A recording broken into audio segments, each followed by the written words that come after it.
자, 그래서 숙제에서 일단 질문부터 받고 오늘 수업 진행을 좀 해보도록 할게. 숙제 질문.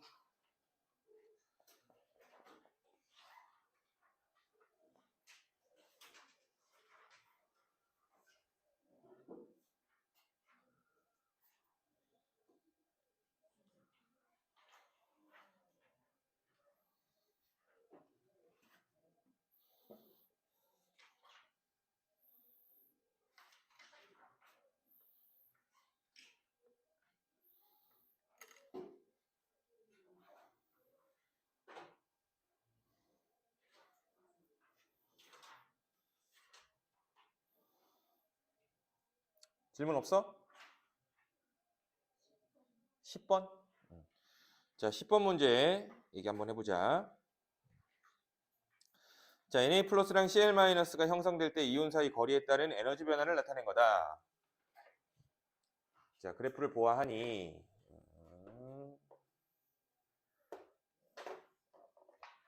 이렇게 그래프가 나오게 되죠. 이온 결합 형성 시 에너지 변화 그래프. 자, 포인트가 3개의 포인트가 찍혔습니다. 자, 여기가 A, B, C 이렇게 나왔어. 자, 그러면 이에 대한 설명. A에서는 Na 플러스랑 Cl 마이너스 사이의 인력이 반발력보다 크다. 자, 그럼 A는 결합을 형성했지만 더 가까워진 상태지. 더 가까워진 상태에서는 항상 반발력이 더 우세하다라고 얘기하는 거야. 어디든 상관없어요. 알겠어? 어디든 상관없어. 그래서 A도 반발력이 우세한 곳이다 라고 보시면 돼. 그러면 B는 반발력과 인력이 반발력과 인력이 균형을 이룬 거다라고 생각하면 되겠죠. 그래서 일단은 A는 인력이 반발력보다 틀렸고요. 자, B에서는 Na 플러스랑 Cl 마이너스 사이에 결합이 형성되는 지점이 맞죠. 에너지가 제일 낮은 지점에서 결합 형성되고요. C에서 가장 안정한 상태가 된다. 가장 안정하다라는 이야기는 에너지가 제일 낮은 상태를 말하는 거지.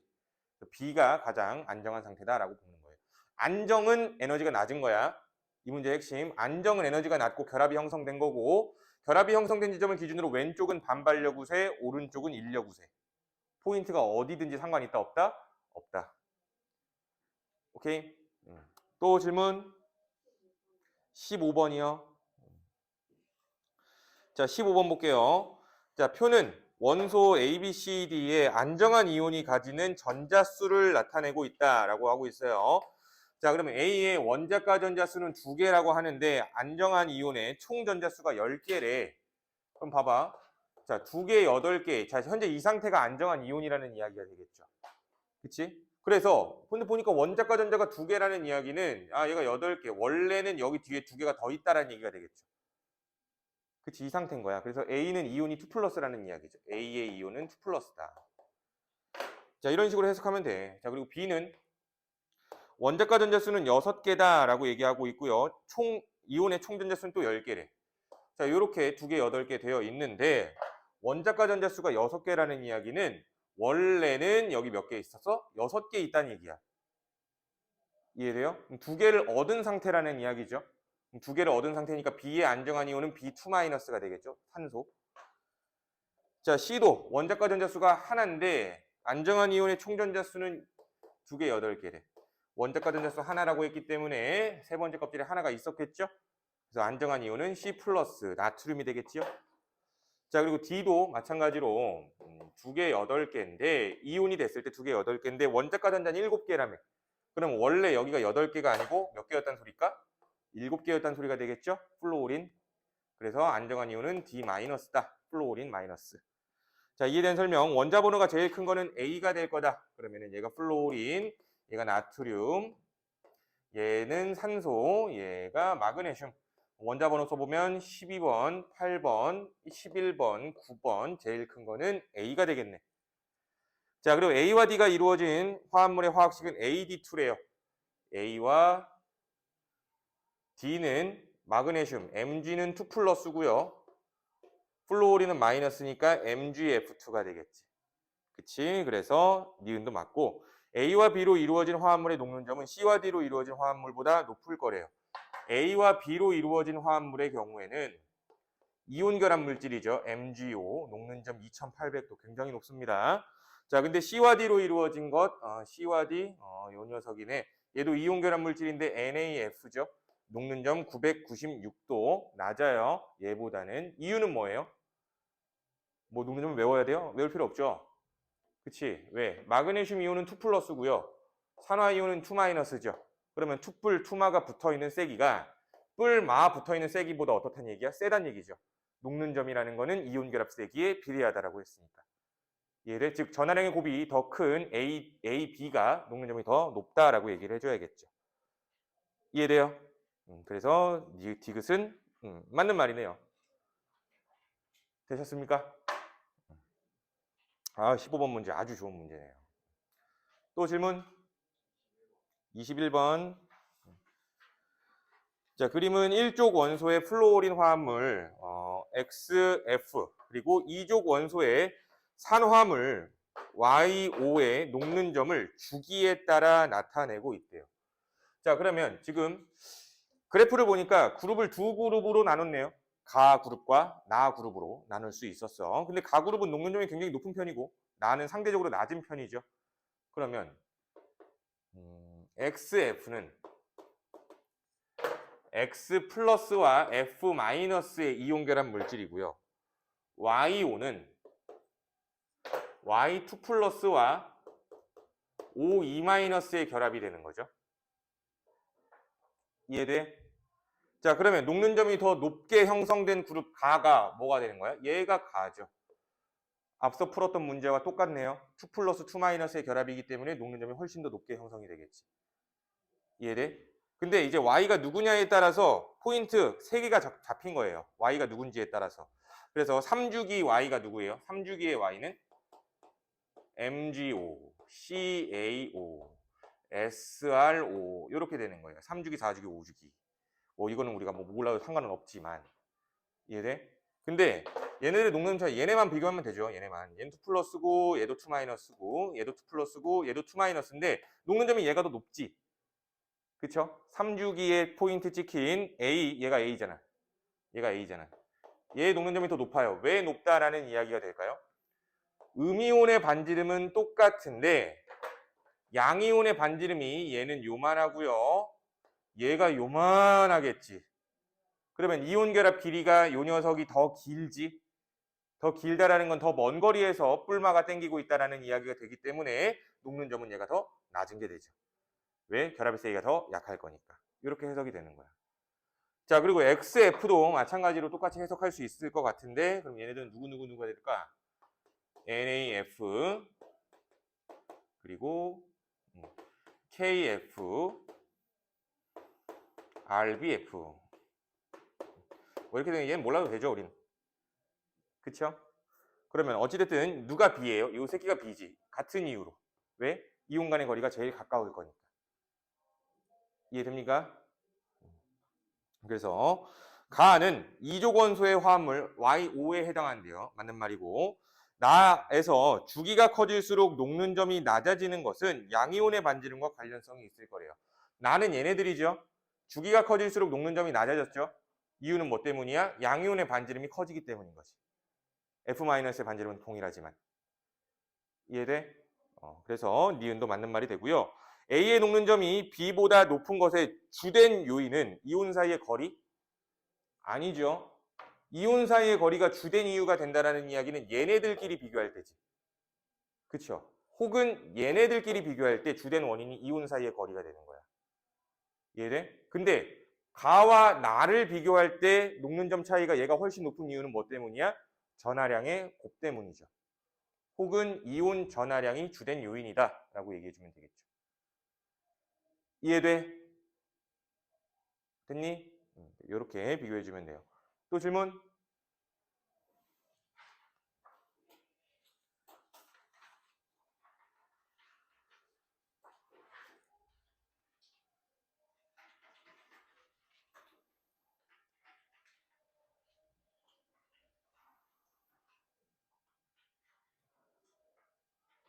없어요?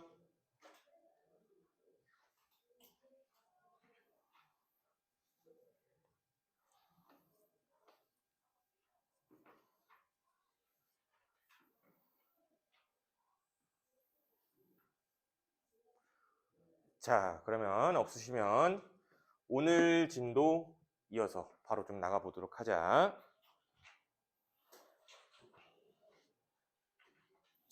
자, 오늘 책 페이지로는 126페이지 결합의 극성과 루이스 전자점식 여기부터 좀 나갈 거예요. 여기부터. 자, 지난주에 우리가 화학 결합의 종류를 배웠습니다. 그렇죠? 오늘은 뭘 배울 거냐면은 화학 결합을 했을 때 분자는 어떻게 생겼는지 분자의 구조에 대한 이야기를 할 거고요.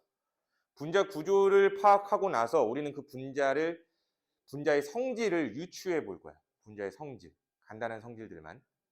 오케이? 그럼 그 성질 유추는 극성이라는 것과 연관성이 있어. 그래서 결국엔 두 가지 배울 거예요. 극성이라는 것과 분자 구조라는 거 배울 거야.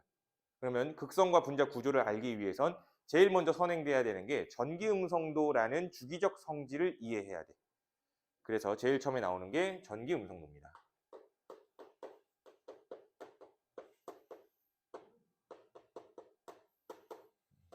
자, 전기음성도의 정의는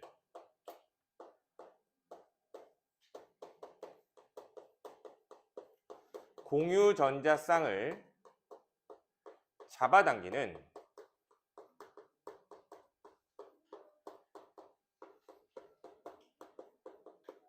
상대적인 능력을 전기음성도라고 불러요. 공유전자쌍을 잡아당기는 상대적인 능력. 간단하게 얘기하면 전자를 땡기는 정도를 말하는 거야. 전자를 땡기는 정도. 그래서 이 전기음성도에 대한 수치를 우리는 암기를 해줘야 됩니다. 그래서 각각 좀 정리를 해볼 게 누구냐면은 수소, 리튬, 베릴륨, 붕소, 탄소, 질소, 산소, 플루오린까지 뭐 더 얘기할까요? 나트륨, 마그네슘, 알루미늄까지 정도는 전기음성도를 외워놔야 돼. 그치? 근데 외우는데 우리가 좀 주기성을 파악을 해보자. 첫 번째로 같은 주기 원소들은 어떻게 변하는지 살펴본다면 리튬, 베릴륨, 붕소 뭐 이렇게 넘어갈수록 양성자 수가 늘어나지요.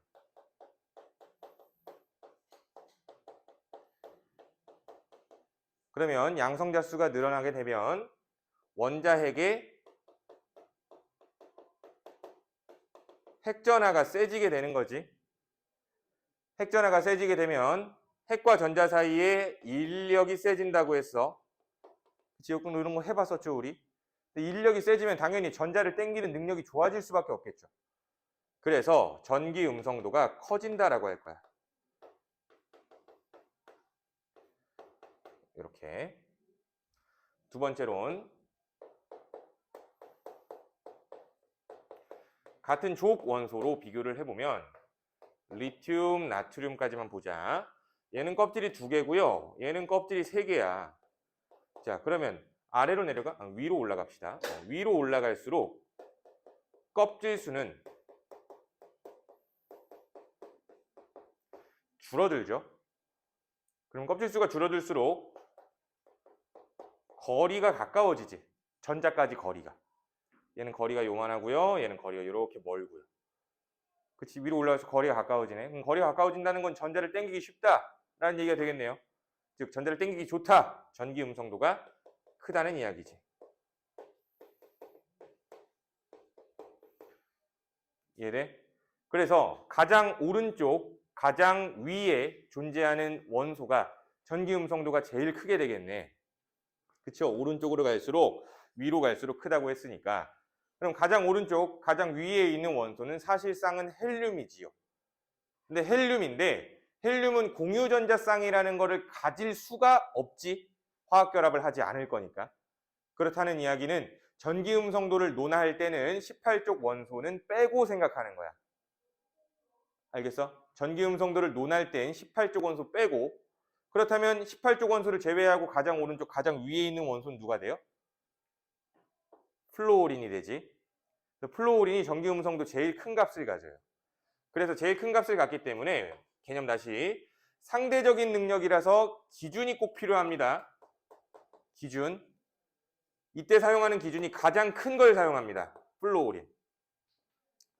그래서 플로오린을 기준으로 잡아. 플로오린의 전기음성도 몇으로 잡아요? 4.0으로 기준을 잡아요. 단위는 없습니다. 상대적인 값이기 때문에 4.0으로 기준을 잡고 다른 원소들이 공유전자쌍을 잡아당기는 능력이 플로오린에 비하여 얼마나 약하냐를 나타내는 수치예요. 그래서 플로오린의 전기음성은 4.0이야. 나머지들 다 적어볼게. 산소는 3.5, 질소는 3.0, 탄소는 2.5, 붕소는 2.0, 베릴륨은 1.5, 리튬은 1.0, 수소는 2.1, 나트륨은 0.9, 마그네슘은 1.2, 알루미늄은 1.5. 외워야 돼요. 외워야 돼. 보면은 플로오린 4.0 외워놓고요. 이주기 원소들은 1로 갈수록 몇씩 줄어들어? 0.5씩 줄어든다라고 생각하면 되겠죠. 그렇지. 그리고 수소는 외워놓고요. 나트륨도 외워놓고요. 1로 갈수록 몇씩 커져? 0.3씩 커진다라고 보면 되겠지. 돼? 그래서 확인해 보면은 리튬은 1.0인데 얘가 0.9네요. 붕소는 2.0인데 나트륨은 알루미늄 1.5네요. 작아졌죠? 그치? 이 밑에 뭐 염소 얘네도 적어는 놓자. 염소, 브로민, 아이오딘 뭐 이렇게 있는데 얘가 3.0이야. 얘가 2.8이고요. 얘가 2.5야. 점점 커져 작아져. 작아지네. 왜? 껍질수가 많아지니까 전자를 땡기기 안 좋다는 얘기야. 이해돼요? 근데 봐봐. 요 녀석 5죽이거든? 껍질수 5개나 있어. 멀죠? 먼데도 불구하고 전기 음성도가 굉장히 큰 편이에요. 이것도. 왜? 수소가 2.1이거든. 그리고 금속들 봐봐. 금속들은 전기 음성도가 커요, 작아요? 굉장히 작은 편이죠. 왜? 전자를 잘 얻지 않는 녀석들이기 때문에 전기 음성도가 작겠지. 이해돼? 그래서 그 개념은 있어야 돼. 전기 음성도라는 수치를 외우기는 하는데 분류를 해. 금속은 전기 음성도가 커요, 작아요? 작을 수밖에 없어. 비금속은 전기 음성도가 클 수밖에 없어. 이렇게 좀 기준은 나눠놔야 돼. 아시겠죠? 그럼 우리 이 전기 음성도라는 걸 알고 공유 결합을 한번 시켜본다면 이런 개념이 나와요.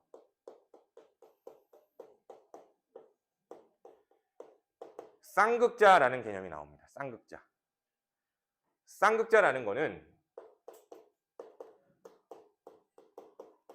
일정 거리를 두고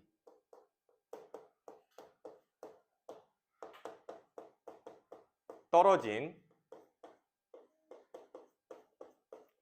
크기가 같고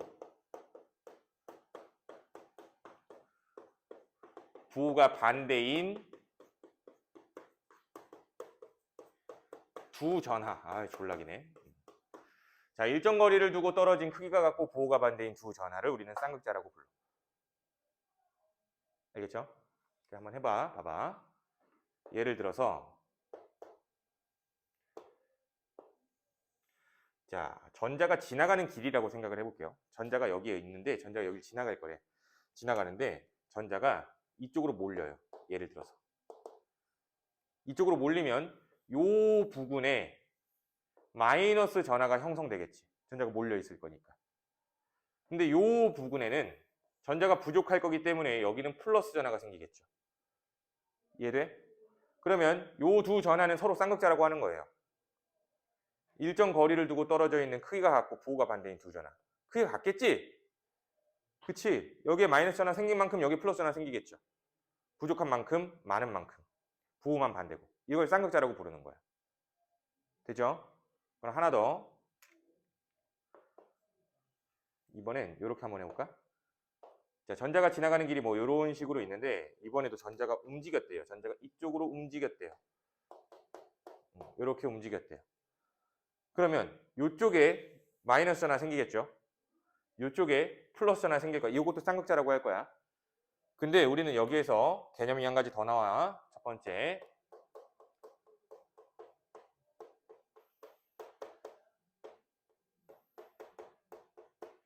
쌍극자 모멘트라는 게 있어요. 필기체로 M이라고 쓸 거고 그냥 간단하게 생각하면 그냥 쌍극자 모멘트는 크기가 붙으면 돼요. 쌍극자 모멘트의 크기. 이렇게 얘기할 거야. 그러면 쌍극자 모멘트의 크기라는 건 뭘 말하냐?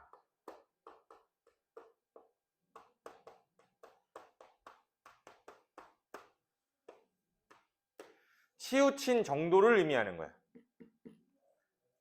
알겠죠? 치우친 정도. 돼요? 그러면 쌍극자를 이렇게 나눠보자. 자, 요 쌍극자를 A라고 하고요. 요 쌍극자를 B라고 얘기할게.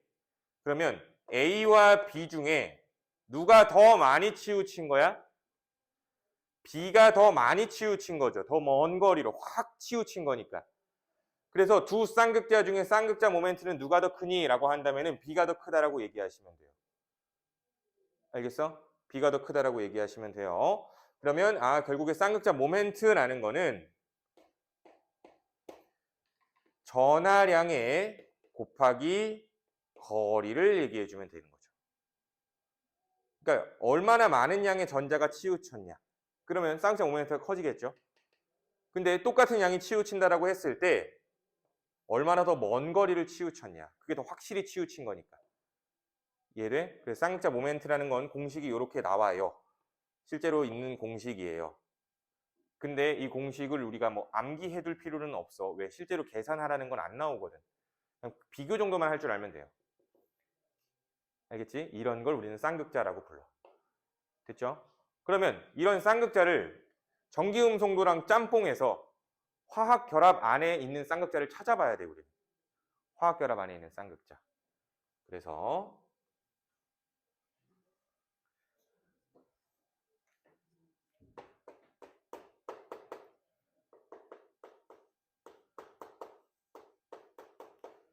무극성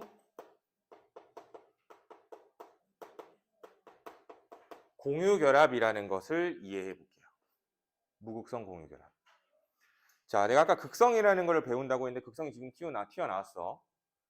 극성이라는 거는 뭘 말하냐면 쌍극자를 말해요. 쌍극자. 치우쳐져 있는 거. 이걸 말하는 거야. 극성이라는 건. 즉 치우쳐져서 일정 거리를 두고 크기가 같고 부호가 반대인 두 전하, 뿔마가 생기는 걸 우리는 극성이라고 얘기한다는 거예요. 이해돼? 간단하게 생각하면 돼. 극성이라는 건 뭐가 생기는 거야? 전자가 많은 쪽엔 마이너스가 생기고 전자가 부족한 쪽엔 플러스가 생기는 걸 극성이라고 얘기하는 거야. 알겠죠? 에이, 적자. 극성이란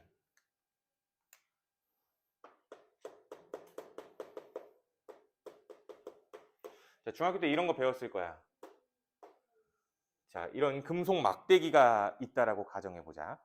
금속 막대기가 있을 때 이쪽에 마이너스 대전체가 왔다라고 생각해 봐봐.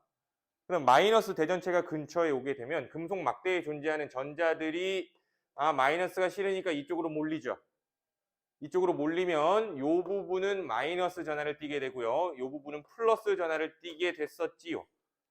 그래서 둘 사이에 인력이 작용한다라고 배웠을 거야. 이걸 극성이라고 하는 거야, 말 그대로. 뿔마가 생기는 거. 그래서 이렇게 정리해. 마이너스가 생기는 부분에는 전자가 풍부하다라고 기억해 주고요. 전자가 풍부하다. 자, 플러스가 생기는 부분에서는 전자가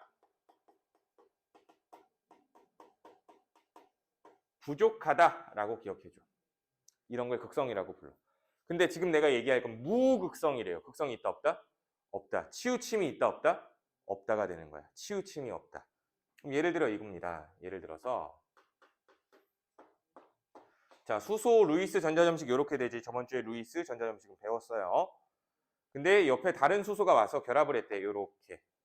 그러면 이때 H2에서 가운데 공유전자쌍이 하나 생기죠. 그럼 아까 배웠던 공유전자쌍을 잡아당기는 상대적인 능력인 전기음성도를 체크를 해본다면은 이 수소의 전기음성도는 2.1이고요. 얘도 똑같은 수소니까 2.1이죠. 이해돼? 그렇다면 이 가운데 있는 이 공유전자쌍이 그 어느 쪽으로도 치우치질 않겠죠. 왜? 양쪽에서 잡아당기는 세기가 똑같으니까. 간단하게 생각하면 줄다리기 한다고 생각하면 되는 거예요. 전자를 가지고. 양쪽의 원자들이. 이해돼? 줄다리기 하면 그림을 이렇게 그릴 수도 있겠죠? 이게 결합선인 거지. 이해되죠? 그래서 여기 공유전자쌍이 있다는 거고. 그때 생기는 요 결합, 요걸 뭐라고 하는 거야? 그걸 무극성 공유결합이라고 얘기하는 겁니다. 이해돼요? 그러면 이 무극성 공유결합은 정리해보자면 결국에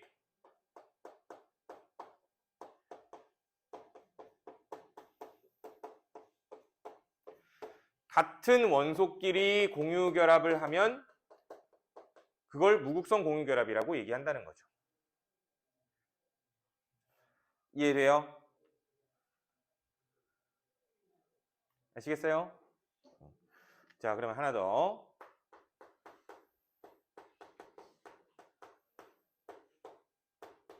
극성 공유결합. 아, 이제 극성이 있겠다라는 얘기네요. 극성. 봐봐. 수소는 전자점이 이렇게 있어요. 염소가 이렇게 오죠. 자, HCl. 각각의 원소의 전기음성도를 따져보면 수소는 2.1, 염소는 3.0. 전기음성도 누가 더 커? 염소가 더 크죠. 그래서 여기 있는 전자쌍이 어느 쪽으로 치우쳐져 있는 거야? 염소 쪽으로 치우쳐져 있는 거예요. 가운데 있는 게 아니라. 이해돼? 그렇다면 전자가 존재하는 확률을 전자구름이라고 얘기하거든. 확률을 전자구름. 그러면 그 전자구름을 표기해보면 염소 쪽에는 전자구름이 이렇게 많을 텐데 수소 쪽에는 전자구름이 별로 없는 게 이런 식으로 나타나겠죠. 이쪽에 전자구름이 많이 분포한다는 얘기야.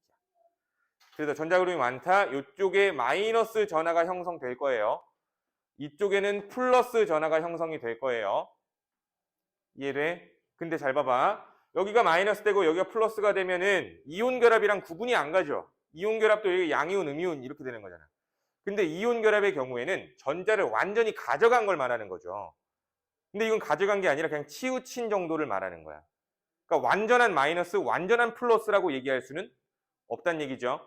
그래서 여기다 기호를 하나 붙이게 되는데 델타 마이너스 부분적으로 음전하를 띈다라고 얘기하는 거야. 델타 마이너스. 여기는 델타 플러스 부분적인 양전하를 띈다라고 얘기하는 거예요. 부분적인 음전하, 부분적인 양전하. 이온 결합이랑은 달라요. 그렇다고 얘가 음이온이라고 하면 안 돼. 결합 상태에서는 부분적인 음전하, 부분적인 양전하를 띈다. 이해돼? 그러면 이때 형성되는 결합을 극성 공유 결합이라고 얘기하는 건데 요렇게 되는 거죠. 그러면 전기음성도를 따졌을 때 염소 쪽으로 쌍극자가 치우친다는 이야기지. 그래서 그 치우치는 표현을 요렇게 표현할 거야. 이게 쌍극자의 표시예요. 쌍극자의 표시. 플러스에서 마이너스 방향으로 가는 거예요. 요게 쌍극자의 표시. 자, 그래서 쌍극자 표시하면 여기가 마이너스, 여기가 플러스 이렇게까지 해주면 더 좋지요. 이때 형성되는 요 결합을 극성 공유 결합이라고 얘기한다. 즉 간단하게 생각하면 돼. 전기음성도 수치를 가지고 결합한 공유전자쌍으로 줄다리기를 하는 거야. 누가 이길지는 전기음성도로 결정되는 거고. 이해돼? 그렇게 기억해주면 돼. 그러면 극성 공유 결합이라는 거는 최종적으로 이렇게 정리해 볼 수 있겠죠.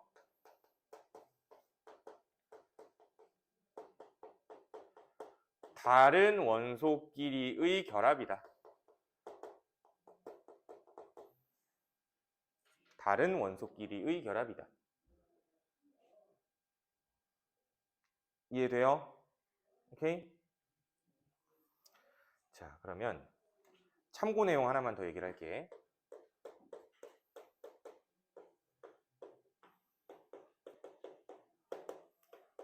이온 결합이랑 극성 공유 결합을 비교 한번 해보자. 이온 결합은 금속과 비금속의 결합이죠. 금속과 비금속의 결합. 예를 들어 나트륨과 염소의 결합이야. 극성 공유 결합은 결국엔 비금속과 비금속의 결합이에요. 예를 들어 수소랑 염소의 결합이에요. 전기음성도 따져볼게. 얘 전기음성도 0.9, 염소는 3.0. 그쵸? 자, 수소의 전기음성도 2.1, 염소의 전기음성도 3.0. 결국에는 얘 이온 결합도 사실은 최종적으로는 이온 결합이지만 결합이 형성되는 과정 중에 본다면 전자를 공유하는 게 생겨요. 알겠어? 최종적으로 보면. 얘네도 전자를 공유하고 있죠. 이해돼? 그러면 똑같아. 어쨌든 줄다리기를 할 거야. 힘 차이를 봐봐. 전기음성도의 차이를 보아하니 얘네 차이는 몇이에요? 2.1 차이가 나요. 얘네는 몇 차이가 나요? 0.9 차이가 나요. 차이가 얘네가 훨씬 많이 나죠. 줄다리기를 2번 했다라고 봐봐. 염소가. 염소는 나트륨이랑 힘 차이가 많이 나지 완전히 줄다리기에 완승을 거둘 거예요. 근데 수소 이 녀석은 이기야 하겠지만 완전히 완승까지는 아니야. 좀 힘들게 이긴다 이거죠. 이해돼? 그래서 본 적 있을 거야, 체육대회 때. 힘 차이가 많이 나게 되면 줄을 완전히 끌고 가버리죠. 이해돼? 그리고 힘 차이가 별로 안 나면 조금 치우치다가 심판이 이제 삑 하는 거죠, 그냥. 얘네가 이겼다고. 뭔 말인지 이해돼? 요게 완전히 줄을 끌고 가는 경우야. 전기음성 차이가 심하기 때문에 요 공유한 전자쌍을 완전히 얘가 가져가 버리는 거지. 그래서 공유라고 얘기 안 하는 거야. 완전히 가져가니까. 근데 얘는 차이가 많이 안 나요. 얘네들은 차이가 많이 안 나. 그러니까 좀 치우쳐져 있다라고만 판단한다는 거죠. 그래서 공유라고 얘기하는 거예요. 이해돼? 그러니까 사실 공유결합과 이온결합은 같은 맥락이야. 전자를 공유하는데 그거를 완전히 가져가면 이온결합, 못 가져가면 공유결합이라고 본다는 거죠. 무슨 말인지 이해돼? 그래서 금속은 전기음성도가 커요, 작아요? 아까 얘기했잖아. 금속의 전기음성도는 작죠? 비금속의 전기음성도는 크죠? 그렇다는 이야기는 차이가 크다는 얘기죠? 차이가 크니까 이온결합이 된 거야. 비금속의 전기음성도는 크죠? 비금속의 전기음성도는 크죠? 차이가 적게 나겠죠? 완전히 가져가지 못하지 극성 공유결합이라고 얘기를 한다는 거죠. 차이가 완전히 안 날 땐 그냥 무극성 공유결합인 거고. 이해돼? 그러면 얼마나 차이가 나야 되냐? 얼마나 차이가 나야 완전히 가져가냐? 이 기준이 있긴 해요. 있긴 해요. 차이가 1.7 차이가 날 때, 차이가 1.7 차이가 날 때, 이때 결합의 공유성과 이온성이 정확히 5대 5예요. 1.7 차이가 날 때. 그러면 1.7보다 많이 나면 이온성이 더 커지는 거지. 그때 완전히 가져간다는 거야. 1.7보다 적게 나면 완전히 가져가지 못한다는 거야. 1.7을 기준으로 나눠요. 근데 사실 내가 알려주기는 하지만 예외들이 조금 있기는 해.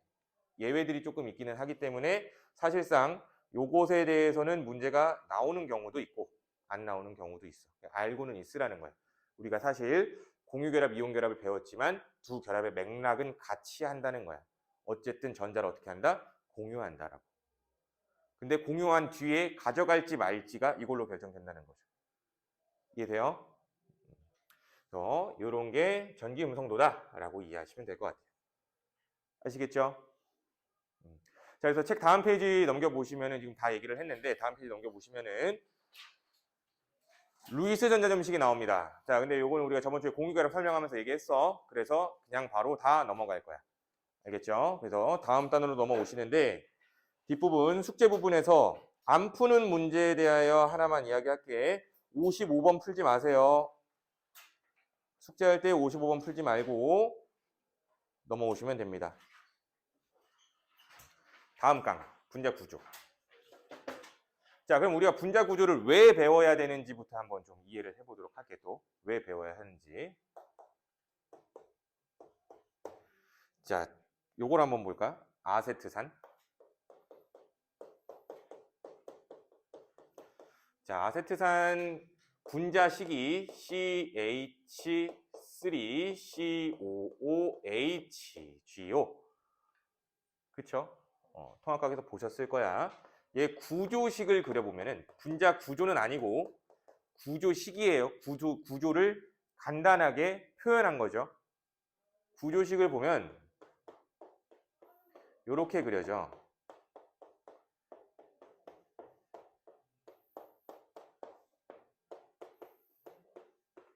이렇게. 요 결합선마다 공유전자쌍이 있는 거죠. 이해돼요? 그럼 여기에서 우리 방금 배웠던 극성 공유 결합들을 한번 찾아볼까요? 극성 공유 결합들. 탄소와 수소의 결합이 있죠. 그치? 또 탄소와 산소의 이중 결합도 극성 공유 결합이죠. 탄소와 산소의 단일 결합도 극성 공유 결합이죠. 산소와 수소의 단일 결합도 극성 공유 결합이죠. 종류가 굉장히 많네요. 그치? 그리고 무극성 공유 결합도 있는데 한번 찾아볼까요? 무극성 공유 결합은 어디에 있어? 탄소와 탄소의 단일 결합이 무극성 공유 결합이지. 이해돼? 그럼 여기서 쌍극자를 갖는 화학 결합은 얘네들이지. 그럼 쌍극자를 여기다 표현해보자. 전기음성도 2.1, 2.5예요. 쌍극자 표시하면 이렇게 되지요. 얘도 마찬가지고요. 얘도 마찬가지야. 근데 여기 무극성 공유 결합이기 때문에 쌍극자가 없죠. 여기도 쌍극자가 있겠네. 전기음성도 3.5, 2.5예요. 산소가 커요. 자, 여기도 산소가 크겠네. 자, 산소와 수소 3.5, 2.1이에요. 이렇게 돼요. 그러니까 전기음성도 외워야겠지. 외우셔야 돼. 근데 외울 때 지금 산소 나왔기 때문에 하나만 더 얘기할게요. 자, 산소는 플로오린만 아니면 다 이깁니다. 알겠어? 줄다리기 할 때 산소는 플로오린만 아니면 다 이겨요. 무슨 소리야? 모든 원소 중에서 전기음성도 제일 큰 건 플로오린이고 넘버 2가 산소란 얘기지. 그쵸? 플로오린만 아니면 다 이기니까 다 땡겨온 거야 지금. 자, 어쨌든 뭐 이런 식으로 이 분자 내에서 쌍극자를 다 표시를 해봤어. 근데 오늘 우리가 해야 될 건 뭐냐면은 이 쌍극자가 작용이 될 때 동시에 작용을 하는 거죠. 작용이 될 때 최종적으로 전자가 어디로 몰리냐는 걸 알아야 돼요. 동시 줄다리기의 판별을 우리가 할 거야. 결국엔. 이해돼? 근데 실제 구조가 이렇게 된 건 아니라고. 실제 구조가 어떻게 생겼는지 알아야 그 쌍극자의 방향을 유추해서 누가 이길지 알 수 있겠지. 이해됩니까? 그래서 우린 뭘 알아야 된다는 거야? 분자 구조를 알아야 된다는 얘기입니다. 이해돼? 그래서 방금 우리는 요 결합에 대해서만 얘기를 해본 거야. 전체를 본 건 아닙니다. 알겠죠? 결합만 본 거야. 그러면 전체를 한번 알아내 봅시다. 그래서 분자 구조를 배우는 겁니다. 자, 그럼 분자 구조를 또 이해하기 위해서 알아야 될 거는 전자쌍의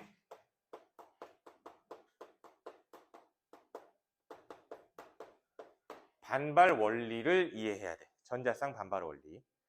즉 일단은 전자쌍들끼리는 서로 마이너스 전하를 띠니까 밀어내는 건 당연하죠. 같은 전하를 띠는 녀석들은 밀어낸다라는 거. 그러면 그 전자쌍의 종류를 가지고 본다면 첫 번째로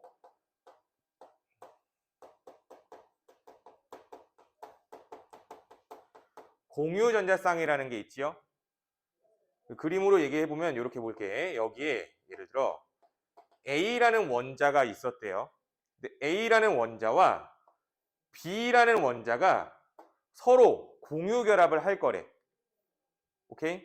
그러면 여기 가운데에 공유 전자쌍의 전자 구름이 나타날 거야. 그렇겠죠? 공유 전자쌍의 전자 구름이 나타나는데 이 공유 전자쌍 구름은 A 원자 핵한테도 잡아당겨질 거고 B 원자 핵한테도 마찬가지겠지. 즉 양쪽으로 잡아당겨지는 거야. 그럼 양쪽으로 잡아당겨진다면 이 구름이 이렇게 구의 형태를 이루고 있을 수 있을까? 없습니다. 양쪽으로 잡아당겨지면 이 공유 전자쌍의 전자 구름은 이렇게 좌우로 길어지는 거야. 이해돼요? 이게 공유 전자쌍 전자 구름 모양이야. 일단 그 두 번째 비공유도 한번 가보자. 전자쌍 종류 중에 두 번째가 비공유 전자쌍이죠. 자, 근데 이 비공유 전자쌍은 B가 가지고 있었다라고 해보자. B가 여기에 비공유 전자쌍을 이렇게 가지고 있었어. 전자 구름을. 근데 이 비공유 전자쌍은 공유 전자쌍과 다르게 한쪽에서만 잡아당기죠. 공유를 하지 않으니까. 얘는 양쪽에서 당겨서 길어졌잖아. 그쵸? 근데 얘는 한쪽에서만 잡아당기니까 B 쪽에 붙겠죠? 붙을 건데 이때 전자구름이 이렇게 생기게 되는 거죠. 그러니까 찌그러진 이게 만두처럼 이쪽으로 확 붙는 거야. 비공유 전자쌍. 이게 공유와 비공유 전자구름의 모양입니다. 알겠죠? 전자구름 모양이 이렇게 나타나는데 중요한 건 이겁니다. 이제 공유전자쌍은 이 원자 주변에 형성이 될 때 공간을 좁게 차지하는 녀석이고요. 비공유 전자쌍은 원자 주변에 전자쌍이 형성이 될 때 공간을 넓게 차지하는 녀석이야. 알겠죠? 더 쉽게 공유 전자쌍은 날씬해요. 비공유 전자쌍은 뚱뚱해요. 알겠죠? 이해돼? 그래서 일단 전자쌍 모양을 알고 계셔야 돼. 그러면 이걸 이용해서 우리는 반발력의 크기를 이해해 볼 거야. 예를 들어서 물이 있다라고 해볼까요? 물. H2O는 공유결합이 이런 식으로 형성되지요. 그쵸? 그러면 산소 주위에 전자쌍이 4개나 있지? 그쵸? 그럼 그 4개의 전자쌍을 표현해 보면은 산소 주위에 공유전자쌍, 공유전자쌍, 비공유전자쌍, 비공유전자쌍 이렇게 전자구름이 그 주변 공간을 차지하고 있겠지. 이해됩니까? 이렇게 차지하고 있을 때 이 주변 전자쌍들은 서로 밀어내는 원리가 있다는 얘기지. 보면 자, 공유와 공유가 반발하는 반발력을 A라고 할게요. 공유와 비공유가 반발하는 반발력을 B라고 할게요. 비공유와 비공유가 반발하는 반발력을 C라고 할게요. 반발력의 종류가 3가지가 나왔죠. 그치? 이렇게 봤을 때 반발력의 크기는 A, B, C 중에 누가 제일 세야 돼요? C가 제일 세다는 거야. 그 다음 B, 그 다음 A라는 얘기죠. 왜 그럴까? 거리가 가깝잖아, 뚱뚱하니까. 무슨 말인지 이해돼? 뚱뚱하니까. 얘도 거리가 상대적으로 더 가까워졌죠. 얘는 거리가 멀죠. 반발력이 제일 약하다는 이야기지. 이해돼? 그래서 비공유 전자쌍의 개수가 많을수록 전자들 간의 반발력은 커지는 거야, 작아지는 거야? 커지는 거다라는 얘기죠. 정리하자. 반발력의 크기 결국에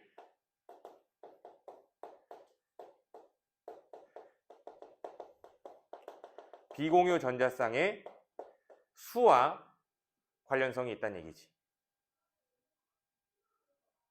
이해됩니까? 이게 전자쌍 반발의 원리야. 그러면 이 전자쌍 반발의 원리를 이용하여 이제 분자 구조로 들어갈 겁니다. 이제 분자 구조로 들어갈 거야.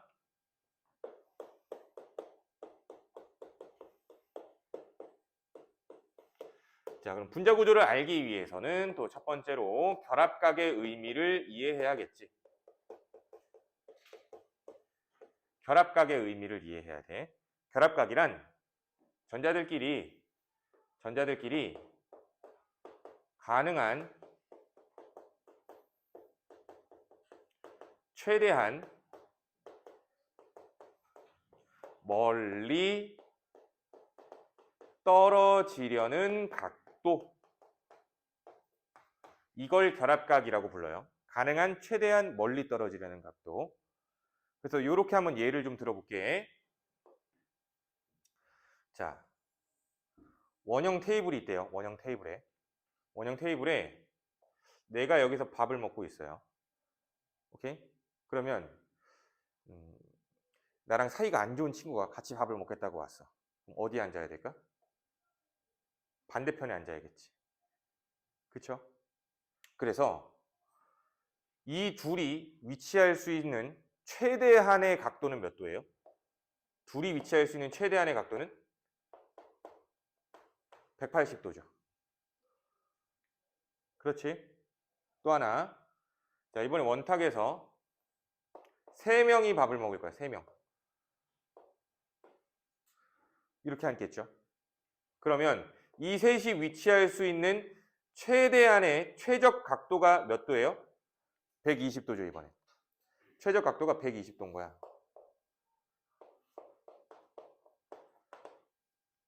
이해돼? 자, 근데 여기서 한 가지 더. 만약에 네 사람이라고 얘기한다면, 밥상을 가지고 얘기한다면은 90도가 최적의 각도겠지. 밥상을 가지고 얘기한다면. 그러면 과연 우리가 살고 있는 이 3차원의 세상에서 네 방향으로 떨어질 때 제일 멀리 떨어지는 방법이 90도일까를 생각해 본다면 아니야. 90도보다도 멀리 떨어지는 방법이 있다면 더 멀리 떨어질 수 있어야겠지. 그럼 이렇게 한번 예를 들어보자. 자, 이 분필들은 서로 밀어낼 거래요. 서로 밀어낼 건데 내가 이 뒷부분만 서로 묶어놨어요. 뒷부분만. 그럼 묶어놓게 되면은 지들끼리 밀어내면서 제일 멀리 떨어질 수 있는 방법을 찾아가겠죠. 그치? 근데 찾아갈 건데 얘네들이 이렇게 있더라고요.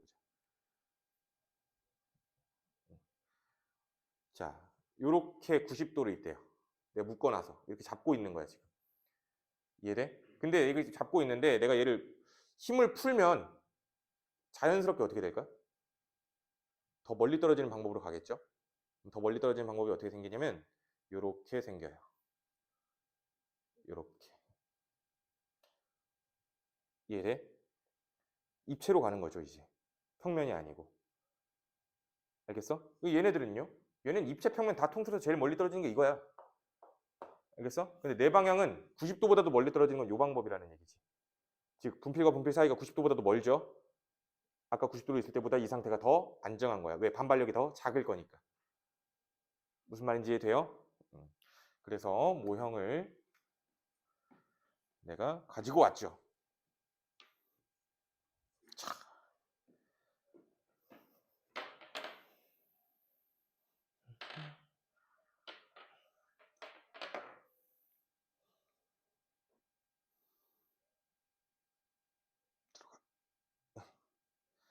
자, 이렇게 생긴 거겠지.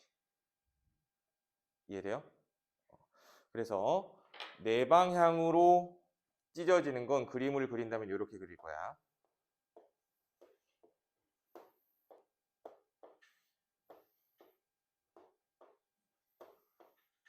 이렇게. 그래서 몇 도? 109.5도라고 암기해야 돼. 암기해야 돼. 알겠죠? 요건 기억해야 돼.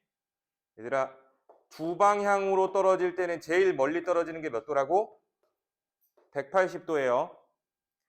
세 방향으로 떨어질 때 제일 멀리 떨어지는 거는 120도예요. 네 방향으로 떨어질 때 제일 멀리 떨어지는 방법은 109.5도입니다. 외워야 돼요. 오케이?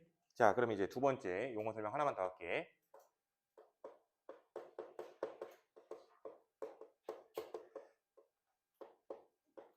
자, 입체수라는 숫자가 있어요. 입체수. 사실 이 입체수는 화원에 안 나와. 화투에도 안 나와. 일반 화학에 나와요. 대학교 화학에. 근데 뭐 내가 그 용어를 있는 용어를 가지고 없다고 하면 안 되는 거니까 알려는 드리는 거야. 알겠어? 간단하게 생각하면 돼. 입체수라는 게 있다라고만. 입체수는 중심 원자 주변에 전자쌍이 존재하는 공간의 수예요. 공간의 수. 중심 원자 주변에 전자쌍이 존재하는 공간수를 뭐라고 한다고? 입체수라고 불러요. 오케이? 여기서 말하는 전자쌍은 공유 전자쌍뿐만 아니라 비공유 전자쌍도 포함이에요. 그냥 전자쌍이기만 하면 돼. 그럼 봐봐. 이렇게 세는 거야. 자, 요 녀석. 그린 김에 요 녀석. 자, 물은 입체수가 몇이니? 4예요. 4개 공간을 차지하고 있는 거죠. 이렇게 센다는 거야, 그냥. 간단하죠? 전자쌍이 존재하는 공간수를 세는 걸 뭐라고 한다고? 입체수라고 얘기하는 거야. 알겠지? 자, 그러면 이제 저 입체수를 이용해서 이제 분자 구조 직접적으로 들어갑니다. 세 번째.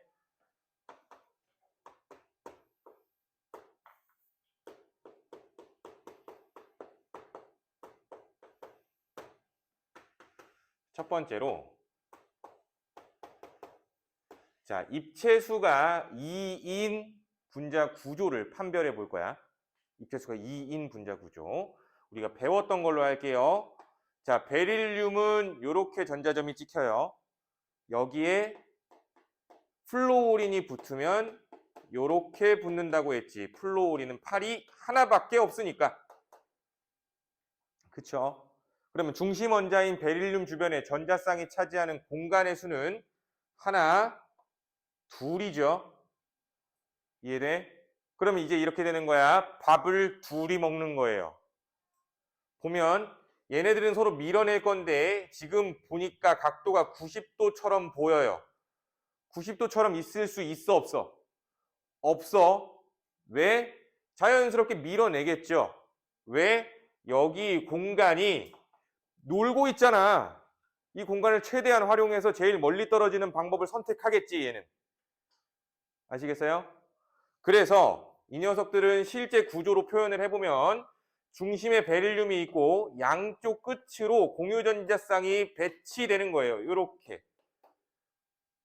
그럴 수밖에 없다는 얘기지. 이해돼요? 그래서 요 사이의 각도가 몇 도를 이룬다? 180도를 이루는 거야. 이해돼요? 그래서 이렇게 180도의 각도를 이룬다라는 이야기는 요 녀석 직선형 구조를 갖는다라고 이야기를 할 거고요. 직선형 구조. 이런 걸 직선형 구조라고 해. 이 직선형 구조는 분자 구조가 평면이죠. 즉 구성 원자 모두가 한 평면에 같이 존재를 하게 되는 거지. 그래서 입체수가 2일 경우에는 이런 분자 구조를 갖는다라고 이해하시면 됩니다. 자, 두 번째구나. 두 번째, 입체수가 3인 경우도 한번 얘기해 봅시다. 입체수가 3인 경우. 우리가 한 걸로 또 보자. 붕소는 전자점 이렇게 찍히고 여기에 플로오린은 하나씩 3마리가 결합되겠죠.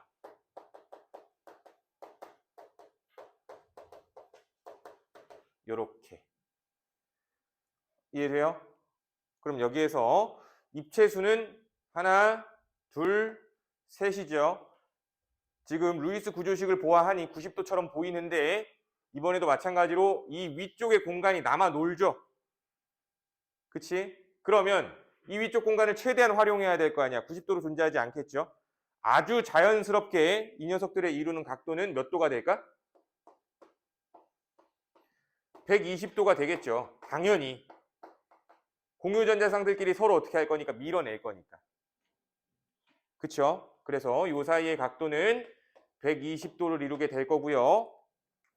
요 구조를 우린 뭐라고 할까?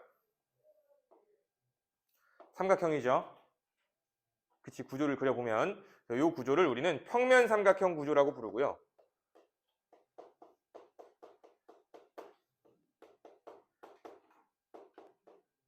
당연히 평면 삼각형 구조는 모든 원자가 한 평면에 존재하는 평면 구조죠.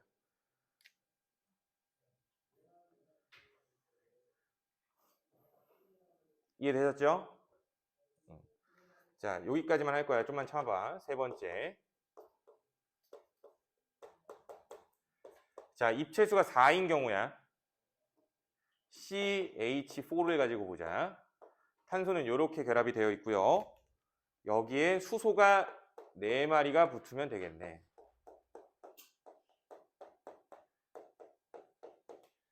그쵸? 4마리가 결합이 되면 공유전자쌍들끼리 이루는 각도가 몇 도로 보여요? 90도로 보여. 이거 절대로 90도라고 하면 돼, 안 돼? 안 되는 거야. 그러니까 이 구조식이 틀렸다는 건 아니야. 구조식은 이렇게 표현하는 게 맞아. 그래 놓고 문제에서 여기 알파가 몇 도니? 라고 물어요. 근데 이거 90도라고 하면 돼, 안 돼? 안 된다는 거죠. 그냥 표현만 이렇게 했을 뿐이야. 알겠어? 그래서 실제 분자 구조를 그려본다면 얘네들은 어떻게 생겼을까?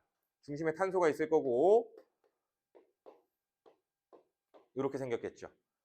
그래서 여기에 수소, 여기에 수소, 여기에 수소, 여기에 수소. 그래서 이 사이의 각도가 이루는 각도 입체수가 4일 때는 109.5도의 각도를 이루게 되겠죠. 이게 제일 안정하다는 얘기니까. 제일 멀리 떨어지는 방법이니까. 제일 멀리 떨어지는 방법. 그래서 얘 구조를 그려보면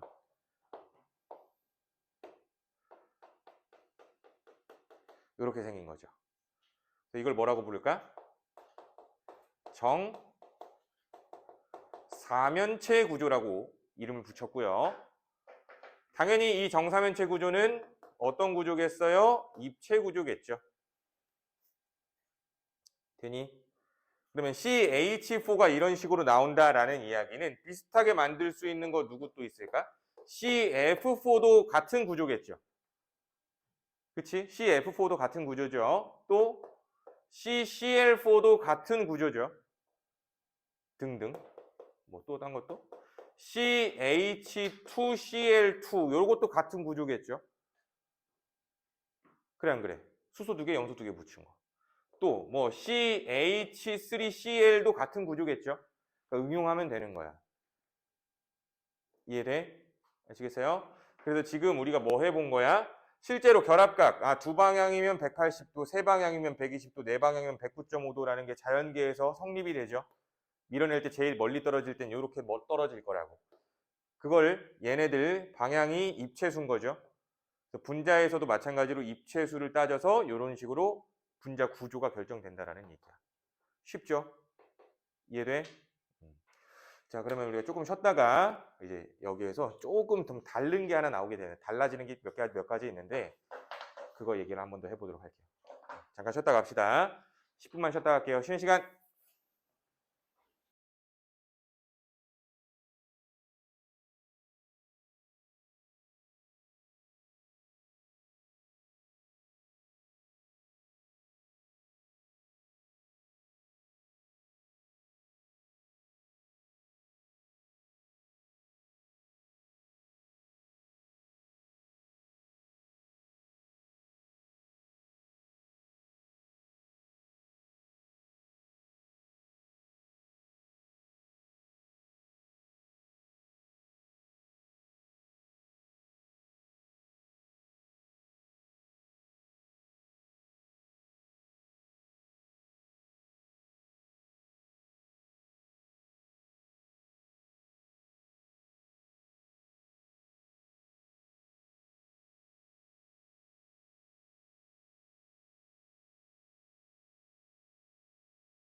다시 해보도록 합시다.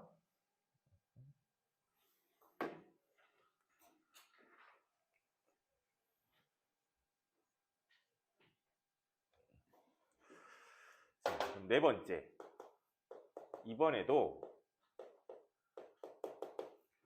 자, 입체수는 4예요. 이번에도 입체수는 4이기는 한데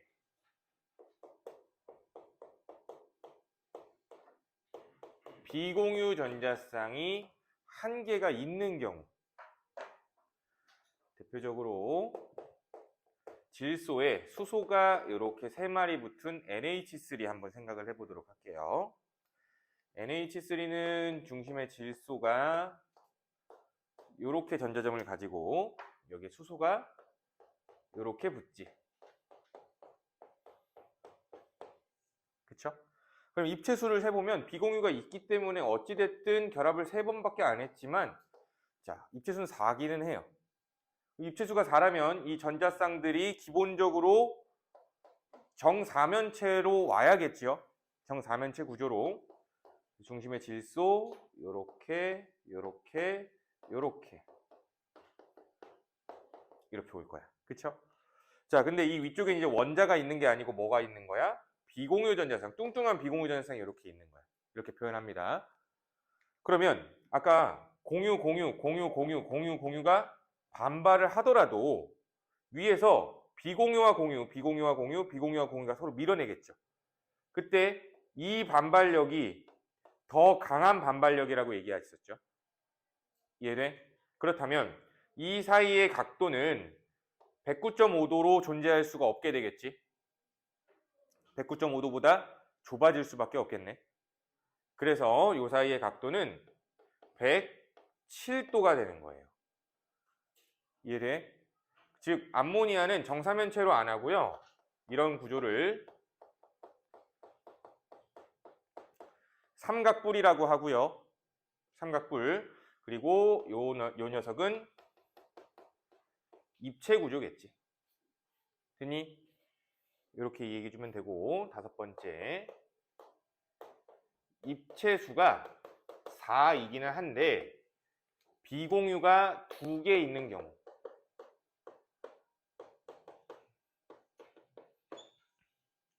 대표적으로 OF2. 자, OF2는 전자점은 이렇게 되죠. 산소, 여기에 플로린이 이렇게.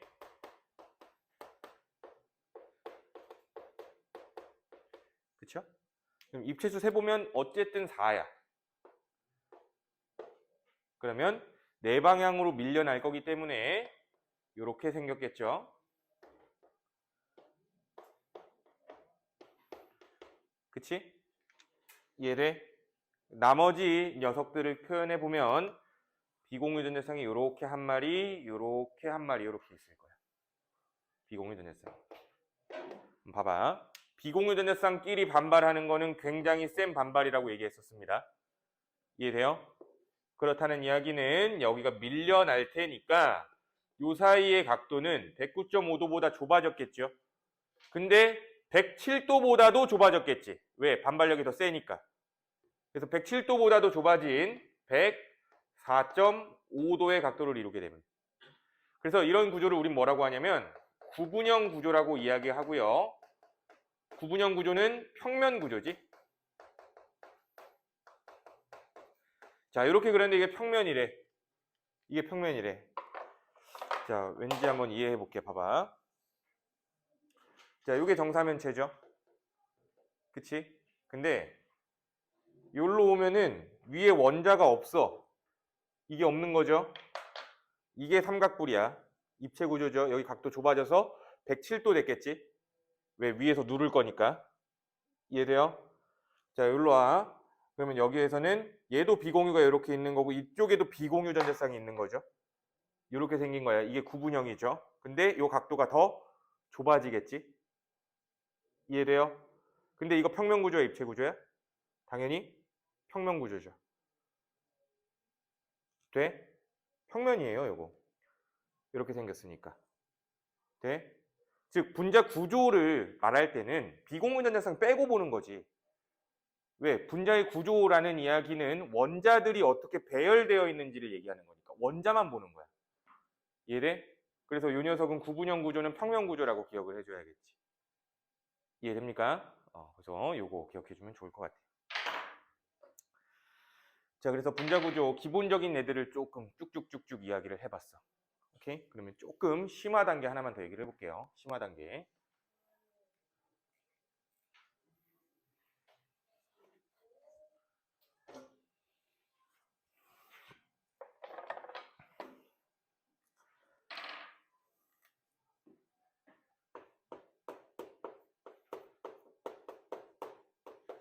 중심 원자가 2개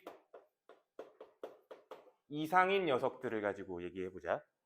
중심 원자가 2개 이상인 녀석들. 그래서 첫 번째로 C2H6.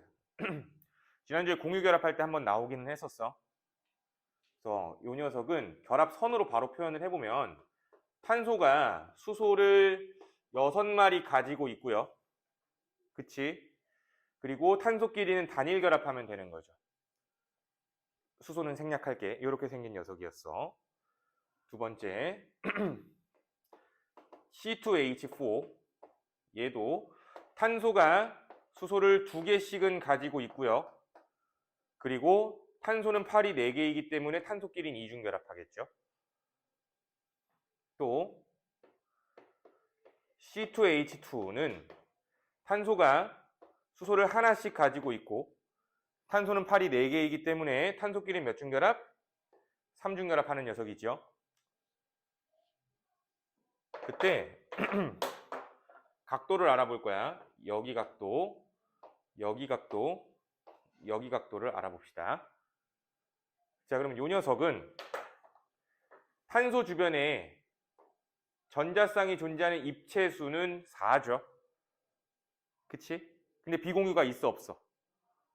없어. 그러니까 여기에 정사면체가 보여야 돼요, 우리 눈에는. 마찬가지로 얘도, 이 녀석도 주변에 입체수가 4예요. 그치?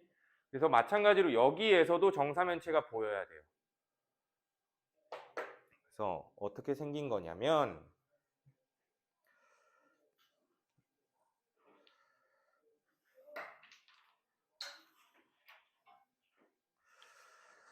이거 진짜.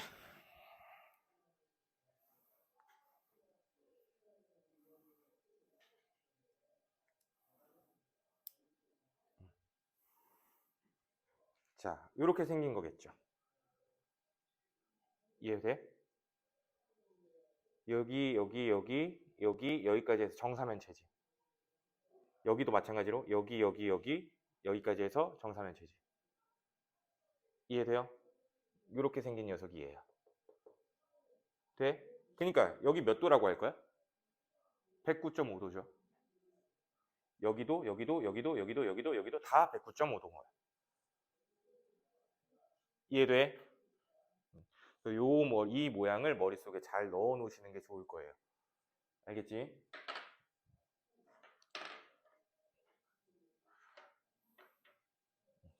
자, 그러면 다시.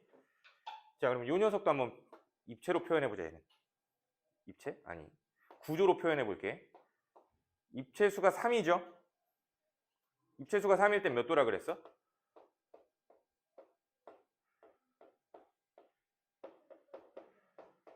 120도라고 했죠? 120도야. 근데 여기도 마찬가지로 이렇게 되겠지. 이해됩니까? 그래서 여기 평면삼각형, 여기 평면삼각형 이렇게 나타나는 거죠. 돼? 그럼 여기에서 우리가 하나 배울 수 있는 거, 이중결합도 역시 입체수는 1을 차지하고 있는 겁니다. 이중결합이라고 해서 공간을 2개 차지하고 있는 것이 아니란 얘기죠. 이중결합도 그냥 하나를 차지한다. 그래서 여기가 120도다 라는 얘기네. 그럼 3중결합도 마찬가지겠네. 여기는 그대로 봐도 되겠죠. 봐봐. 여기에 하나, 여기에 하나, 입체수가 2인 거죠. 삼중결합도 공간을 하나만 차지하는 거예요. 오케이? 그래서 요 사이의 각도가 몇 도? 여기는 180도가 되겠지. 이해돼? 비슷한 거 세 가지만 더 해볼게요. N2H4, N2H2, H2O2. 자, N2H4는 일단은 질소가 수소를 2개씩 가지고 있을 거고요. 질소는 팔이 3개이기 때문에 이렇게 단일 결합하고 있겠지. 근데 질소는 비공유 전자쌍을 가지고 있어서 여기 이렇게 있겠죠. 그러면 질소 원자 주변에 전자쌍이 존재하는 공간의 수를 세보면 4죠. 4인데 비공유가 하나 있네.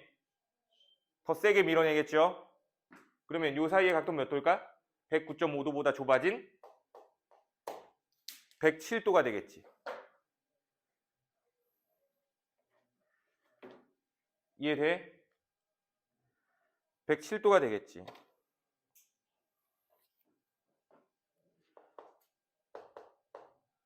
(107도) 107도. 이해됩니까? 그러면 여기도 몇 도야? 107도겠죠. 여기도 107도겠죠. 즉 얘는 삼각뿔이 2개 붙어있는 경우예요.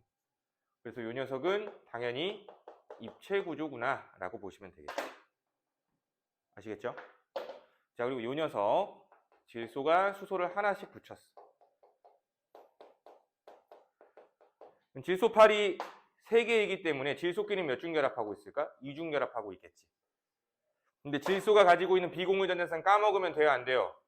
안 되죠. 그러면 질소 원자 주변에 전자쌍이 존재하는 공간수를 세보면 3개의 공간이지요. 그럼 120도일 건데 이렇게 되는 거예요. 중심에 질소가 있고 한쪽엔 비공유 전자쌍, 이쪽에 수소, 이쪽에 질소 이중 결합. 이렇게 된다는 거죠. 이쪽에 수소, 이쪽에 질소 비공유 전자쌍. 이렇게 된다는 얘기죠. 이해됩니까? 그래서 평면 삼각형이 이렇게 보일 거예요. 마찬가지로. 됐죠? 근데 봐봐. 반발력이 세겠지. 여기도 마찬가지고. 그럼 이 사이의 각도 120도 될까요? 안 되겠네. 정확히 얘기하진 않지만 120도보다는 좁은 각도를 이루고 있다라고 기억해야 돼요. 알겠어? 그러니까 이렇게 그려진다라고 해서 이거 분명히 문제에 나오면 여기 180도라는 개소리를 할 거야. 맞아, 틀려?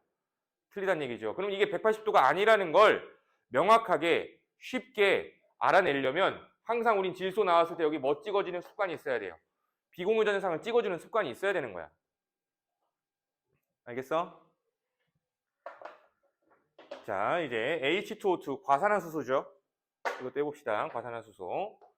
산소가 수소를 하나, 산소가 수소를 하나. 산소는 팔이 2개니까 지들끼리는 단일 결합이죠. 마찬가지로 이거 180이라고 하면 돼, 안 돼? 안 되겠지. 어떻게 해야 돼요? 비공유 찍어줘야죠. 비공유 찍어주는 습관이 있어야 된다고. 오케이? 그러면 이때 산소는 여기, 여기, 여기, 여기 입체수가 4인데 비공유가 2개죠. 그렇다면 이 사이의 각도는 몇 도가 될까? 104.5도가 되겠지. 되니? 얘는 그림을 조금 자세히 그려보면 이렇게 돼요. 산소가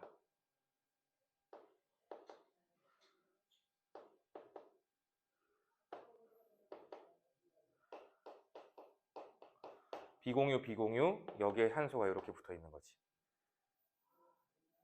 너무 길게 그렸네. 이렇게.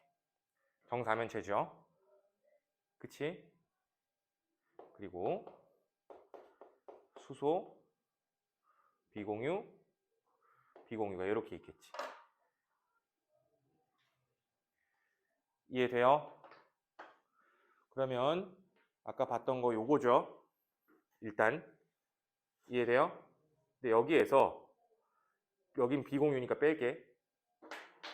여기도 비공유니까 뺄게. 빠져. 이렇게. 산소, 수소죠. 산소, 수소 뺄게요. 뺄게요. 비공유를 뺀 거죠, 지금. 이해돼? 이렇게 생긴 거야. 이해돼요? 이렇게 생긴 거라고. 이거 입체니 평면이니? 이거 입체 구조야, 평면 구조야? 입체 구조지? 당연히. 이해돼요? 과산화수소는 이렇게 생긴 거예요. 꼭 기억해. 과산화수소는 무슨 구조다? 입체 구조다. 그래서 이 사이의 각도 몇 도라고 해야 돼요? 104.5도가 되는 거죠. 구분형이 두 개 붙어 있는 거야. 입체로. 되니? 자, 그러면 H2O2랑 비슷한 것도 뭐 있을까? O2F2도 마찬가지겠죠. 얘랑 또 비슷한 거 뭐 있을까? N2F2랑 똑같겠죠. 얘랑 비슷한 거 뭐 있을까? N2F4랑 똑같겠죠. 구조는. 이해돼요? 구조는 똑같겠죠. 뭐만 달라? 비공유 전자쌍 개수만 다르겠지. 플로우린 때문에. 됐죠? 자, 이렇게 하면은 우리가 조금 심화되는 녀석들까지 얘기를 해본 거야. 이런 녀석들은 모의고사, 수능에도 출제가 돼요. 이런 녀석들은. 알겠지? 근데 판단하는 방법은 똑같다라는 얘기입니다. 아시겠죠? 자, 그럼 우리가 이걸 배웠을 때 다시 아까 아세트산으로 돌아와 봅시다. 이제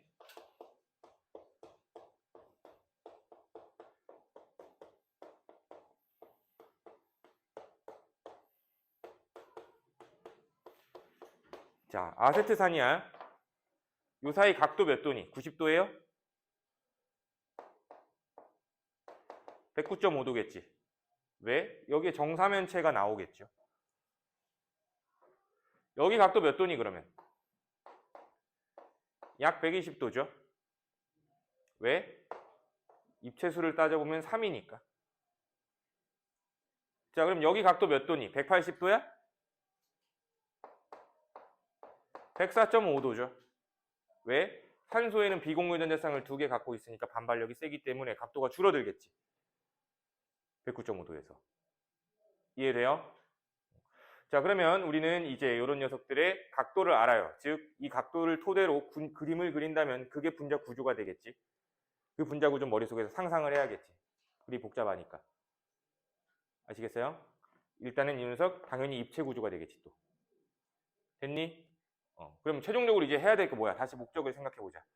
이런 애들이 있을 때 여기에다가 쌍극자를 표현하고 동시에 줄다리기를 시켜봤을 때 극성이냐 무극성이냐를 알아보자는 얘기입니다.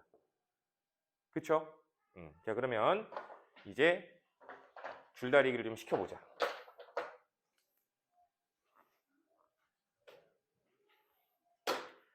분자의 극성.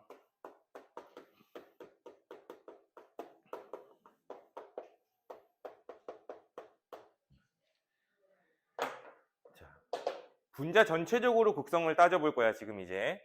그래서 첫 번째로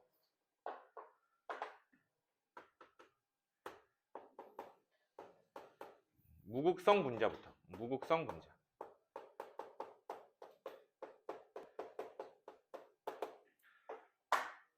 잘 봐봐. 분필 좀 갈고.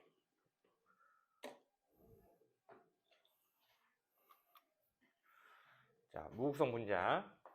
우리 봤던 걸로 할게요. 자, BF2 이렇게 생겼었지. 계속 반복입니다. 우리 분자는. 자, 쌍극자 모멘트 따져보면은 쌍극자 모멘트가 이렇게 형성되겠지. 전기 음성도가 2.0 아니 1.5, 4.0이니까 1.5, 4.0이니까 이 양쪽으로 가겠죠. 그리고 이 분자 구조는 180도가 맞지? 그치? 그럼 180도가 될 때 얘네들이 동시에 줄다리기를 한다면은 상쇄가 되겠죠. 이해돼? 그럼 쌍극자 모멘트가 결국엔 소멸되네요. 그치? 그럼 전자가 어느 쪽으로도 치우치지 않는다는 얘기가 되네. 그래서 이런 분자는 무극성 분자라고 얘기하는 거야. 무극성 분자인 녀석들의 특징을 보면은 쌍극자 모멘트의 총합이 몇이 될 거야? 0이 되는 거죠. 쌍극자 모멘트의 총합이 0이 되는 거야. 주의해야 되는 건 이 녀석 분명히 무극성 분자는 맞아. 맞기는 맞는데 결합의 종류로 따져본다면 결합 자체는 극성 공유 결합인 거예요. 극성 공유 결합을 하는 무극성 분자라는 얘기죠. 즉 무극성 분자가 되기 위해선 무조건 무극성 공유 결합을 해야 되는 거야? 그건 아니죠. 극성 공유 결합을 하더라도 그 쌍극자 모멘트의 합이 0만 되면 되는 거예요. 아주 쉬워 지금. 또 봐봐. BF3 이것도 보면은 쌍극자 표현해보자. 요렇게지. 120도 각도로 똑같은 크기로 지금 줄다리기를 하고 있어요. 그렇다면 이것도 마찬가지로 뭐 할 거야? 상쇄되겠지. 그치? 120도 각도니까. 즉, 요 녀석도 쌍극자 모멘트의 총합은 0이 될 거고요. 결합의 종류로는 극성 공유죠.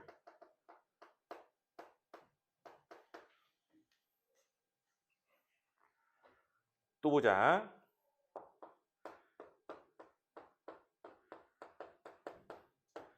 CH4. 그럼 요 녀석은 반대죠. 요렇게 되죠. 탄소의 전기 음성도는 2.5, 수소는 2.1이니까 탄소 쪽으로 몰려요. 그러면 정사면체 구조에서 같은 크기가 중심으로 몰리네. 상쇄가 될 수밖에 없겠죠. 대칭이니까. 그래서 이 녀석도 쌍극자 모멘트 합은 0이 될 거고 극성 공유죠. 근데 이제 또 뿐만 아니고 이런 애들은 아까 봤던 거 C2H6죠. 그치? C2H6 수소 다 쓸까?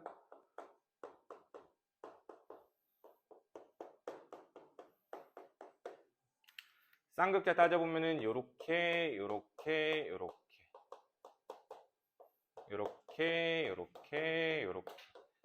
자, 여기에는 극성 공유결합도 존재하고 무극성 공유결합도 존재하죠. 그치? 즉 여기는 쌍극자가 없어요. 되니? 그러면 얘네들의 쌍극자 모멘트랑 얘네들의 쌍극자 모멘트가 결국 가운데서 충돌하는 모습이죠. 그럼 이것도 상쇄가 될까 안 될까? 상쇄가 될 수밖에 없겠죠. 그치? 또 비슷한 거. 이것도 상쇄가 될 수밖에 없겠지. 그렇지? 이것 또한 상쇄가 될 수밖에 없겠죠. 이해돼? 그럼 결국에 여기에서 더 얘기하고 싶은 건 뭐냐면은 CXHY. 자, 이런 애들 뭐라고 불러요? 탄화수소라고 불러요. 탄화수소. 탄화수소는 무조건 무극성 분자예요.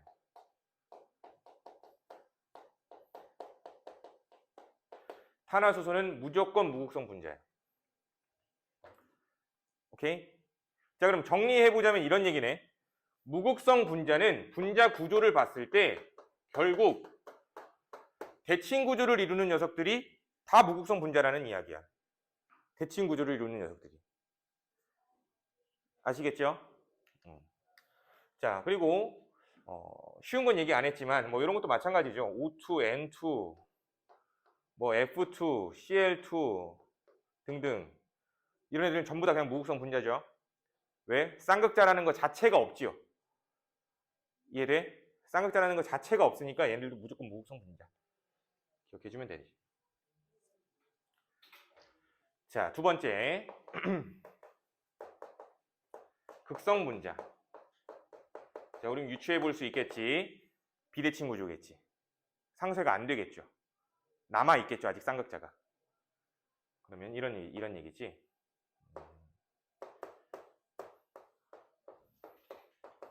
NH3 전기 음성도 2.1, 3.0 요로 치우쳐요. 이건 상쇄가 안 되죠. 그치? 그러면 이 분자 전체적에서 분자 전체적으로 이 질소 쪽에 전자가 많이 몰려 있겠지. 그쵸? 수소 쪽에는 전자가 부족하겠죠. 이런 부분적인 전하가 형성이 되는 거야. 극성 분자. 이 녀석은 쌍극자 모멘트의 총합이 0이 아닌 녀석이죠. 이런 걸 극성 분자라고 해요. 알겠어? 또 H2. H2는 대표적인 극성이죠. 구분형 구조에서 3.5, 2.1이니까 산소 쪽으로. 그럼 이번에도 마찬가지로 산소 쪽으로 전자가 몰려 있다는 얘기가 되겠죠. 부분적인 음전화, 부분적인 양전화. 돼요? 그래서 얘도 쌍극자 모멘트의 총합은 0이 안 된다. 비슷하게 얘기할 수 있는 거 OF2. OF2. 그럼 이 녀석은 플로린이랑 결합했네. 산소가 하필 플로린이랑 결합했네. 그럼 쌍극자 방향이 달라지죠. 그러면 이번엔 플로린 쪽이 마이너스, 산소 쪽이 플러스가 되죠. 즉 같은 구조더라도 누구랑 결합했는지에 따라서 플러스를 가질 수도 있고 마이너스를 가질 수도 있는 거예요. 이해돼? 이렇게도 보시고 또 요건 어떻게 할래?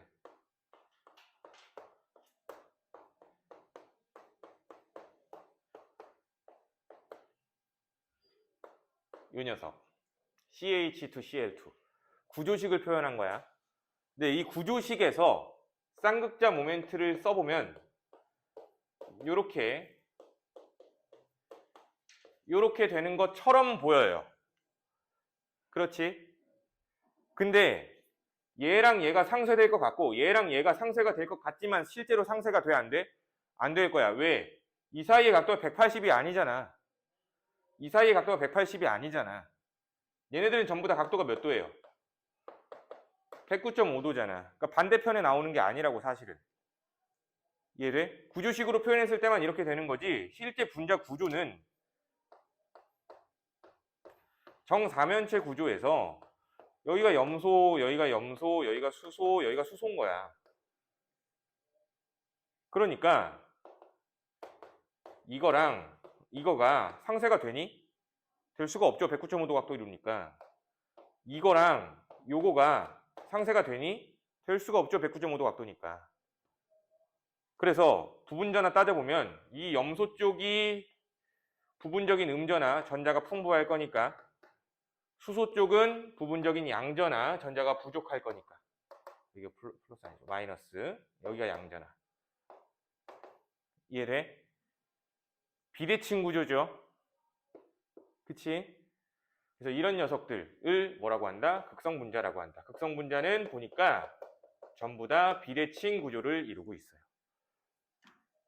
아시겠죠? 이해돼? 대칭, 비대칭 이렇게 따지는 거야. 그럼 줄다리기 끝났네? 그치? 그럼 우리가 이제 이 분자들을 극성, 무극성으로 나눌 수 있는 능력이 생긴 거고 극성 분자, 무극성 분자를 성질 정리만 해주면 될 것 같아 이제. 성질 정리. 성질은 딱 세 가지만 기억하시면 돼요. 첫 번째 끼리끼리. 끼리끼리. 두 번째 분자량이 비슷할 때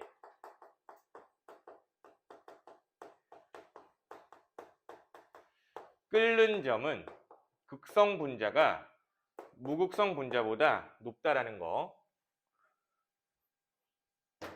세 번째, 전기적 성질은 극성 분자가 가진다는 거. 이 세 가지만 마저 정리를 해보도록 할게요. 쭉 가보자. 자, 끼리끼리. 무슨 소리냐면 극성은 극성에 용해되고요. 무극성은 무극성에 용해된다는 뜻이야. 실험으로 얘기할게. 자, 비커 4개를 준비해서 2개는 극성 용매를 넣어 놓고요. 2개는 무극성 용매를 넣어 놨어요. 예를 들어 이 얘기죠. 여기에다가는 물 넣고요. 물. 여기에다가는 사염화탄소를 넣었어. CCl4. CCl4는 대표적인 무극성 용매입니다. 무극성 용매. 대표적인 무극성 용매야. 왜 CCl4가 무극성이야? CH4에서 수소 다 떼고 염소 붙이면 되는 거죠. 그러면 대칭 구조일 거니까 당연히 무극성이 되겠지. 마찬가지로 여기에다 물, 여기에 CCl4 이렇게 해놓고, 안 부었네. 부어놔야죠. 이렇게 해놓고 여기에다가는 X를 집어넣고요. 여기에다가 Y를 집어넣었어. 이런 실험이래. 실험을 봤더니 여기에는 용해가 됐는데 여기 안 됐대. 여기 안 됐대. 여기는 용해가 됐대. 자, 용해가 안 됐다는 얘기는 층을 이루고 있다는 얘기예요. 안 녹고 층을 이룬다는 거야. 기름이랑 물처럼. 아시겠죠? 자, 그럼 이렇게 넣었는데 확인하는 건 요 얘기죠. X는 극성엔 녹았지만 무극성엔 안 녹았지. 그럼 X라는 녀석은 극성 분자죠. 되죠? 자, 그러면 Y는 극성엔 안 녹았는데 무극성엔 녹았네. 그 말은 Y가 무극성 분자라는 얘기지. 이해됩니까? 자, 그럼 하나 더. Y가, 이거 지우면 안 되죠. 큰일 날 뻔했네. 극성, 무극성. 자, Y가 무극성 분자라는데 문제에서 그러는 거야. Y가 무극성 공유결합으로 이루어져 있대요. Y는 무극성 공유결합으로 이루어져 있는 분자래요. 틀린 말이죠. 그치? 무극성 분자가 무조건 무극성 공유결합을 해야 돼? 아니죠. 아까 생각해봐봐. BF2, BF3, CH4 얘들은 극성 공유결합을 하고 있죠. 즉 극성 공유결합을 할 수도 있는 거야. 그건 염두를 해두셔야 돼요. 무극성 분자라고 해서 무조건 무극성 공유결합을 하는 건 아니다. 알겠지? 그러니까 즉 분자의 극성과 결합의 극성은 분리해서 생각해야 돼. 결합의 극성을 최종적으로 종합한 게 분자의 극성인 거야. 됐죠? 자, 이것도 이제 얘기를 한번 해보자. 분자량이 비슷할 때 끓는 점은 극성이 더 높을 것이다. 자, 그러면 끓는 점의 의미부터 다시 파악해 볼까요? 저번 주에 얘기했는데 끓는 점이라는 거는 결국 뭐에 비례해요?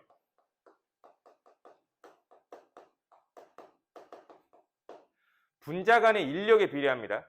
분자 간의 인력. 그죠? 분자 간의 인력이 셀수록 그 인력을 끊을 때 들어가는 열 에너지의 양이 많아야 된다고 했었어.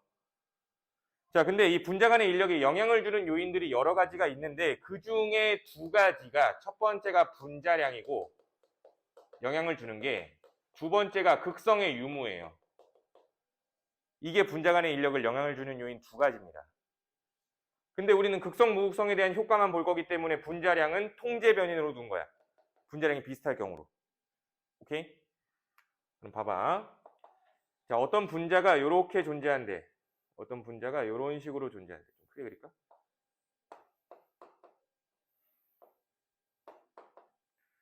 이런 식으로 액체 상태로 존재한대요. 어떤 분자가 또 이렇게 액체 상태로 존재한대요. 액체죠. 가까이 있으니까. 그러면 얘들 사이에 분자 간의 인력이 존재할 건데 분자량이 비슷하기 때문에 기본적으로 분자 간의 인력은 비슷할 거야. 분자량이 비슷하니까. 근데 얘는 무극성이래. 근데 얘는 극성이래요. 극성은 분자 전체적으로 봤을 때 부분적인 양전하와 부분적인 음전하가 있죠. 그러면 액체 상태로 존재할 때 분자 간의 배열은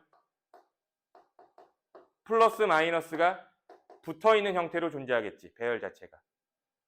그러면 미세한 전기적인 인력도 존재하는 거죠. 이 녀석은. 이해돼? 그럼 당연히 이 인력을 끊을 때 들어가는 열 에너지의 양은 여기는 많이 들어가야겠지만 여기는 조금만 들어가도 끊어지겠지. 이해돼? 그렇다는 이야기는 끓는 점은 당연히 이 녀석이 더 높다라는 얘기가 되겠네. 이해돼요? 자, 그래서 이런 녀석들이 누가 있을까? 예를 들어서 뭐 CH4, NH3 이렇게 있겠죠. 예를 들어 CH4 분자량 몇이에요? 16이었어. NH3 분자량 몇이에요? 17이었어. 분자량은 비슷하죠? 끓는 점은 암모니아가 더 높아요. 분자량이 비슷한데도. 이해됩니까? 이 정도 기억해주고. 자, 이제 마지막 전기적 성질. 전기적 성질은 누가 가질까? 극성이 같겠죠, 당연히. 극성이 같겠죠.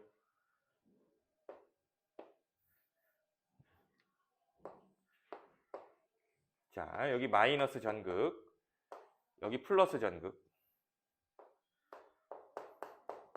자, 여기에다가 얘네들을 넣어 봅시다. 넣어 보면 얘네들은 이런 식으로 이쁘게 배열될 거야. 마이너스를 보고 있는 부분이 다 플러스. 오케이? 플러스를 보고 있는 부분은 다 마이너스. 그치? 근데 여기에다가 무극성 분자를 집어넣으면 배열될까? 배열되지 않겠지. 전기장의 영향을 받아 안 받아? 안 받겠죠. 이해돼요?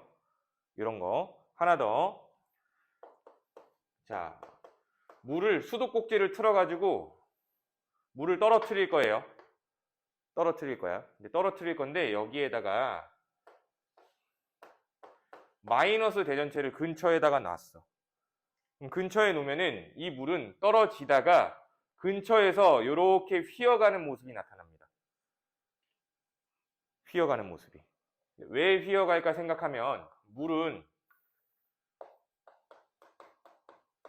이렇게 공유결합이 되어 있을 때 전기 음성도 차이에 의하여 여기가 마이너스가 되고 수소가 플러스가 되는 거지. 부분적인 전하가 있단 말이야. 그래서 마이너스 대전체를 가까이 되면은 물 분자가 떨어질 때 수소 쪽으로 배열되어 당겨진다는 이야기지. 수소 쪽이 무슨 전하 띠니까? 플러스 전하를 띠니까. 이해돼? 근데 만약에 이거를 내가 플러스 대전체를 가까이 되면 어떻게 할까? 물줄기가 밀려나나요? 이번에도 딸려가겠지. 왜? 어떻게 딸려가면 되는 거야? 산소 쪽이 딸려가면 되는 거야, 이번엔. 되니? 그래서 밀려나는 경우는 있어, 없어? 없어요. 아시겠죠? 그래서 이 성질을 기억하고, 즉 극성 분자, 무극성 분자 구분할 줄 알며 구분이 됐을 때 그 녀석들의 성질을 이렇게 유추한다는 이야기야. 이해됩니까? 되죠? 자, 그럼 오늘 한 거를 잘 하기 위해서는 기본적으로 공유결합이 잘 되어 있어야겠죠. 공유결합 시키는 거. 공유결합 시키고 그 다음에 해야 될 게 뭐예요? 분자 구조를 잘 유추할 수 있어야겠지. 180도, 120도, 109.5도, 107도, 104.5도. 입체 평면 따지고. 그치? 그리고 분자 구조를 유추가 됐을 때 줄다리기 시켜서 상쇄가 될지 안 될지를 판단할 줄 알아야겠죠. 그래야 극성 분자인지 무극성 분자인지 따질 수 있을 거야. 그렇지? 그리고 마지막으로는 극성인지 무극성인지 따졌을 때 그 녀석들의 성질은 어떻게 갖고 있을지를 잘 따질 줄 알아야겠지. 오늘 배운 게 이거야. 이해돼요? 그래서 문제 보다 보면 뭐 내가 안 해준 분자들도 있기야 할 거야. 근데 다 해줄 수는 없잖아, 모든 분자를. 근데 할 수 있어요. 비슷한 분자는 분명히 했을 거거든. 다른 걸로 바꿔서 생각해 보면 돼. 알겠어? 그러니까 예를 들어 이거야. 뭐 H2S가 나왔어. 야, 이거 안 했잖아. 근데 해줬어. 뭘로 해줬어? H2O로 해줬어요. 똑같은 거죠. 왜? 황과 산소는 같은 족이니까. 이런 식으로. 이해돼요? 그래서 잘 생각해서 문제를 풀어주시면 될 것 같아요. 이해되죠? 자, 그러면 오늘은 여기까지만 이야기를 하고요. 숙제는 뒤에 88번까지 풀어오시면 되겠네요. 88번까지. 그래서 138페이지까지 해오시면 돼요. 아시겠죠? 자, 그러면 수업 듣느라 고생하셨고요. 집으로 가시면 됩니다. 수고하셨습니다.